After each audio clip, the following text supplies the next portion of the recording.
Right, you've probably all seen by now, Pamela Geller and Robert Spencer have been refused entry into the UK. How hypocritical, shocking really. Freedom of speech. The only good thing from this is that everyone in America, Robert Spencer and Pamela Geller are not in any way seen as extremists at all. They're well respected people in America. People in America are going to look and now actually realise what state our country's in. That people who actually criticise, the reason why Pamela Geller's not allowed in is because apparently she said that Al Qaeda is a manifestation of Islam. It is. Al Qaeda used the Quran to back up their terrorism. That's exactly what it is. How dare she tell the truth? Now that wasn't bad enough. Scotland Yard rang me earlier, so they need to see me. I said, okay, they've drove down to Luton. They've bought me dinner, again, one bonus. But they've given me this letter from Scotland Yard. It says, "Dear Mr. Robinson, thank you for notifying the Metropolitan Police Force of your intention to carry out a sponsored walk from Westminster to Greenwich. We are keen to work with you to ensure your event goes smoothly as possible and there are no untoward incidents. To that end, we would suggest the routes on the maps enclosed would enable you to achieve your objective." So basically, I want to get from A to B, which when you want to get from A to B, you go A to B. Now, they want me to go A to B. Yeah? It's become apparent now. In your meeting with me, you stated that the walk you propose is not a protest, it's purely aimed at raising money for charity. Over the years, you have been forthright in your views on the Islamic faith. Some sections of society, Muslims, have found your views to be grossly offensive and have protested against both you personally and the English Defence League, which you lead. Your views have on occasion provoked violent opposition. In light of recent events, it is my belief that your presence in Tower Hamlets, and in particular the East London Mosque, would prove to be provocative as to tend to the result in violent opposition and a breach of the peace. Now the East London Mosque, we all know, what we do is we import terrorism and extremism on a weekly basis, where we have hate preachers coming in from all over the world to give hate sermons and homophobic speeches and anti-Semitic speeches at the East London Mosque. Our Home Secretary does not stop any of these people entering our country. She stops people who wish to talk about these people entering our country. As you may be aware, I, along with police officers, am duty bound to preserve the Queen's peace. See, you're duty bound to preserve my democratic rights. That's what you're duty bound by. Indeed, this is a duty that sits with all citizens. I generally believe the route you proposed by you, or the very presence at the East London Mosque, will provoke an immediate violent reaction. What, from the religion of peace? A violent reaction? To fulfil my duty to preserve the peace, I am requesting you not to enter the London Borough of Tower Hamlets on the 29th of June 2013. Should you not comply with this request, the circumstances developers feared, it may prove necessary, tongue twister, for the steps to be taken to avoid disorder. This may include you becoming liable to arrest to prevent an imminent breach of the peace, obstructing a police officer in the execution of their duties. Their duties are to uphold democracy and uphold my freedoms. Somehow I'm going to obstruct them by wanting to walk from A to B. Now, I'm walking from A to B.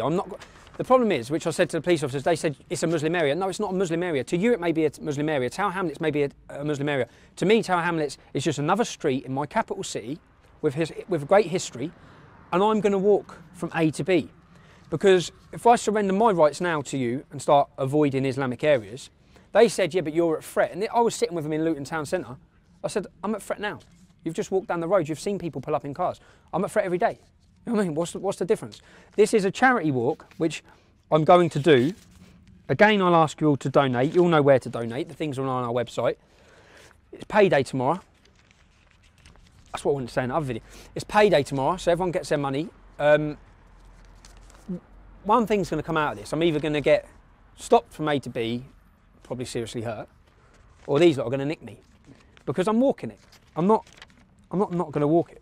I'm going to walk the route that I wish to walk from A to B. I'm not doing it in a large group, hundreds of us, thousands of us. I'm doing it with my cousin Kev and a video camera. Just a walk for charity. And in the year 2013, we're now stopping people from coming in our country who wish to tell the truth. And now it looks like we're being told we can't walk down certain streets as well by our police force because people will violently attack us. Now, what the police's job should be to do is deal with the people who wish to violently attack us. But they won't. As we know, they go for the victim every time. On the back of here, it says, as stated above, you have specifically averred that it is your intention to take part in a sponsored walk, not to protest the presence of the English Defence League on this date. We wish to assist you in this respect and would appreciate a coordinate working relationship to achieve this. Now, what the police wish is for me to walk all the way around and avoid going straight, so that I don't upset Muslims who live in Tower Hamlets. It is also understood that you have informed an officer that it is in your intention to attend the East London Mosque on Friday the 28th of June 2013 to carry out a lone protest. Again, depending on circumstances, your attendance at this location would attract violent opposition. We would ask you to reconsider your intentions in the regard for the same reasons as specified above. I would welcome an opportunity to discuss this with your intentions for Friday, if you can assist you in fulfilling any objective. Basically what the cop said is, if you do that Friday, yeah, because I said, what I want to do is gaffer tape up my mouth, stand outside the East London Mosque and say why preachers of hate allowed it. Now, that's, in democracy, I'm allowed to do that. As an individual, I'm not bringing hundreds of people, I'm allowed to go and do that. Now, what the police have said is, if I do that, they'll arrest me for a breach of the peace, then they'll hold me probably till court on Monday, which means I miss my charity walk. Now, a lot of the people who are donating for this charity walk are donating because of the route I've chose. That's what's raised money. People are donating an agreed route that I'm walking this route. I'm not going to let those people down. I'm going to do my charity walk. So with regards to the Friday, I'm going to stew on that tonight, but most definitely I will be walking from A to B on Saturday to raise as much money as I can for charity. There will be no speeches when we get to Woolwich. There was never going to be any speeches in Woolwich. This is Armed Forces Day. It's just literally, we want to lay reefs. We've got Union Jack reefs, Stars and Stripes of America, which was made for Pamela and Robert, which will be sitting in New York because we have weak cowards as leaders of this country who don't wish to protect people's freedom of speech and expression. But all I'm asking is that people respect the day. It's Armed Forces Day. If you are coming to Woolwich, as we come off the ferry at the end of our walk, we come off the ferry, that's where people will be mustering if they wish to join us for our final stretch of the walk and to lay flowers and observe a minute's silence. That's all this is about, paying respects and supporting our troops.